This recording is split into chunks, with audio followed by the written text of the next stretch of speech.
What's good, ladies and gentlemen? Welcome to the Ridebold YouTube channel. And if you're new, this is where we ride fast, we ride smart, but we ride bold.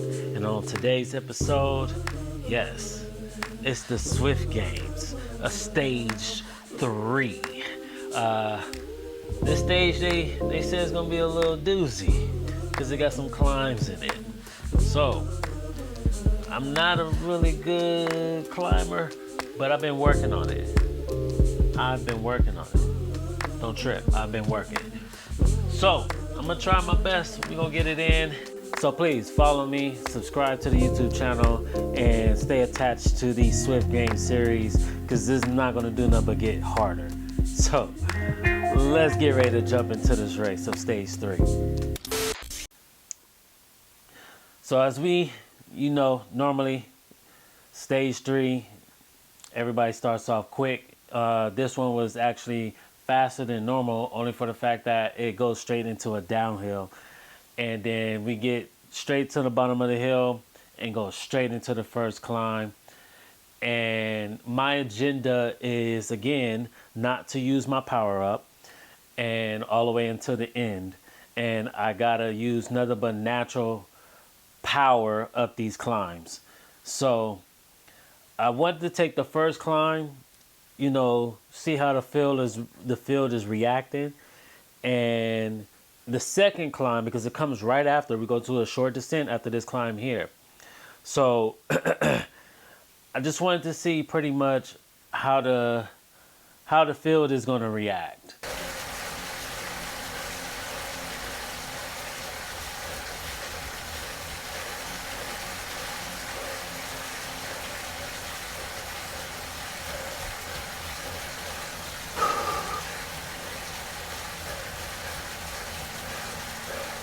My training has been paying off because even in this steep part right here, I kind of felt like I needed to, put a little pressure and move up towards the front. So I had to put some little watts down a little bit. So, I'm holding up, nearly 500 watts. And your boy I'm like, man, I'm glad we only doing this one time. Just one time. But I know what's to come in the future climbs and stuff. So I just wanted to stay with the front pack, get over the climb, because as soon as we descend down, we're going straight into a quick punchy type of climb.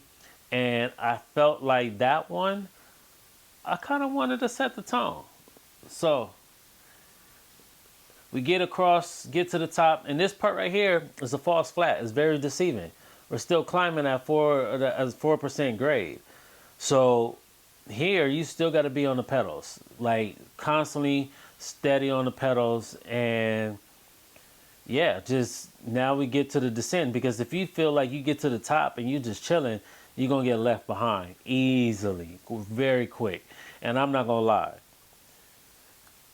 it broke up very quickly. So as you see, we get to the descend. And I didn't want to be too far in the front because I wanted to use the field as a draft to get up this punchy climb. This thing gets up to like 20%. And I'm like, oh, man.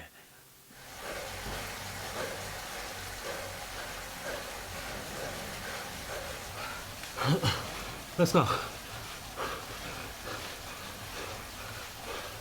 So I wanted to punch.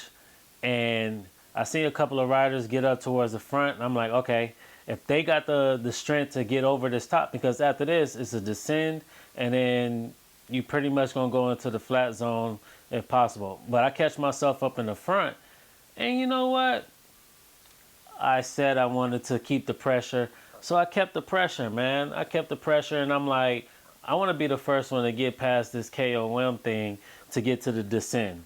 I'm 82 kilos, and if I could get to the descend before everybody else, it's called fat body activate, descending. So I see I have a nice good sized gap, and I'm gonna hit the descend and try to recover, but at the same time, yeah, your boy gotta be smart. That's the part of the Ride Bold slogan.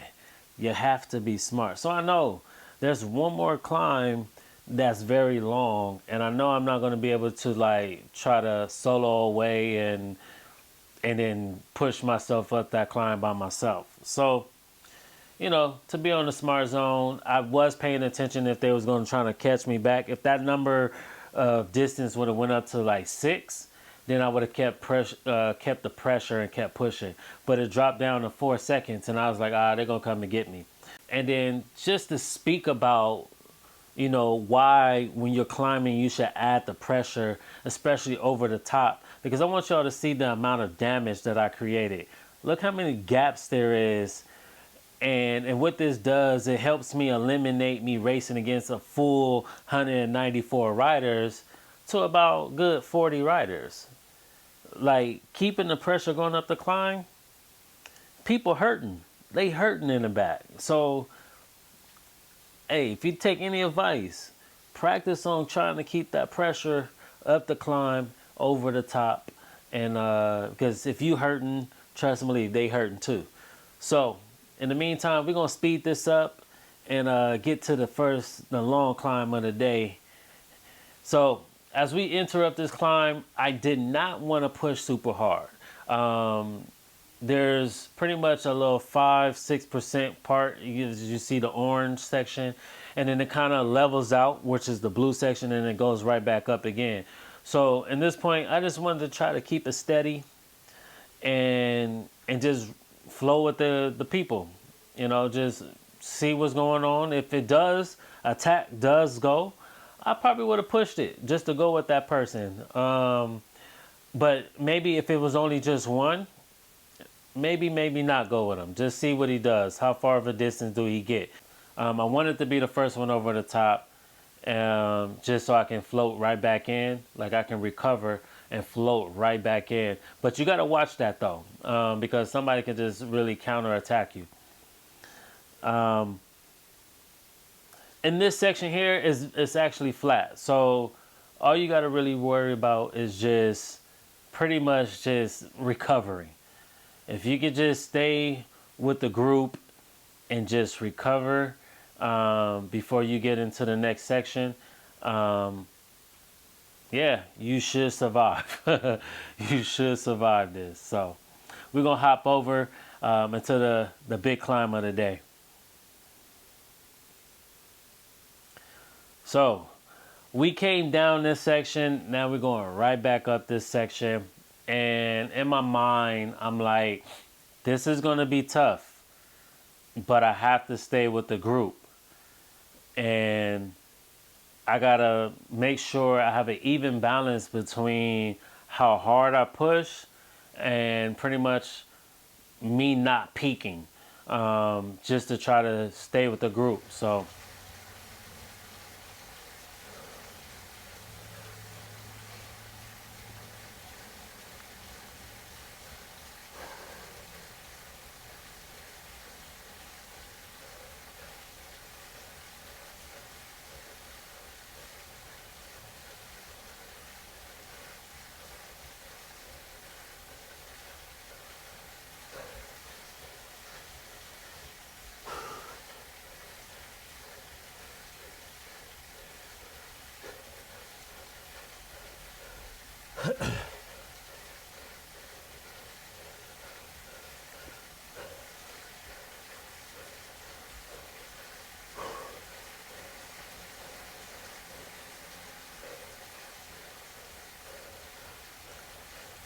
in this section here, I knew they was going to push a little harder, and I literally didn't want to float back, and I just wanted to stay in the draft.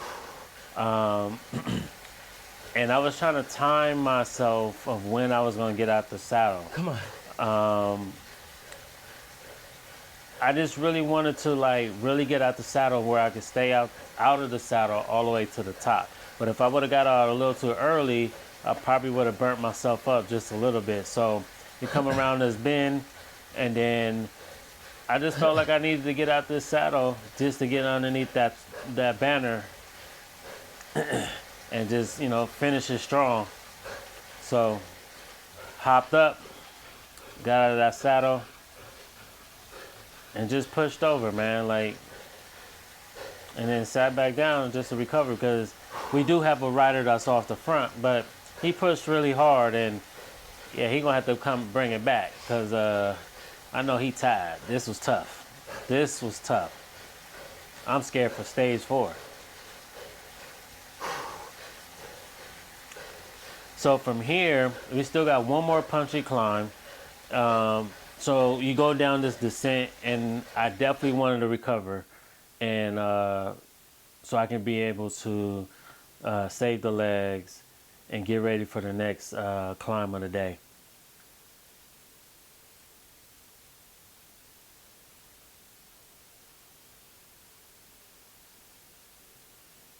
So as we come into the last climb, you see that yellow, my bad, I'm sorry.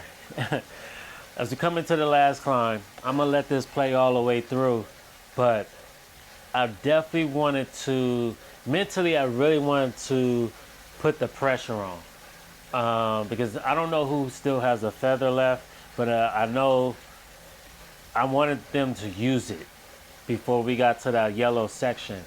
And as you can see, we got 2 riders that are using their feather already, and that yellow section is pretty much a false flat, and you really got to just pace yourself. And I think we had one rider, I don't know, he got the tire marks and fireball, so I wanted to go with him. So if he was going to carry this, I'm going to stay in this draft and go. I'm not going to lie, this was tough. So I had to kind of back up off the power for a second, just so I can, you know, breathe, get my composure back, and then allow the legs to relax. And then I just kept the pressure. And most of the time, how I keep the pressure down is dropping my heels, and then pretty much locking it, and just to get up this climb. And at this point, I'm gonna lock it all the way. And if these riders are, you know, pushing hard, then eventually, if they're gonna get away, they're gonna get away. But I wanted to keep my pace, get around this little bend, and then I was gonna push my feather here. This is a long stretch all the way to the finish line. So if cats is tired, then they tired. So I hit my feather, and we got a few riders, so I wanted to really just put some pressure and keep going. And if I catch them in their draft, then I'm gonna catch them. Now this rider behind me is in my draft. He got his feather. So I put some more pressure down, and I'm a kick. And I wish I would have got out the saddle, but I didn't. But Let's go. I see this rider here, and I got momentum. I'm like, oh my gosh, I can be in first place. I can be in first place. I pass him. I'm like, come on. Let's go. And then this same rider came past me. Oh my gosh. That broke my heart.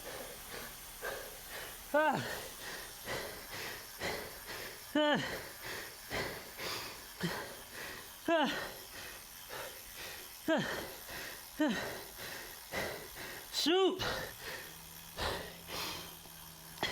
It's disappointing, but You nipped me at the line. it was a good race. So, ladies and gentlemen, if you like what you see, please subscribe to the YouTube channel. I'm trying to build this up. Subscribe. Follow me on Instagram.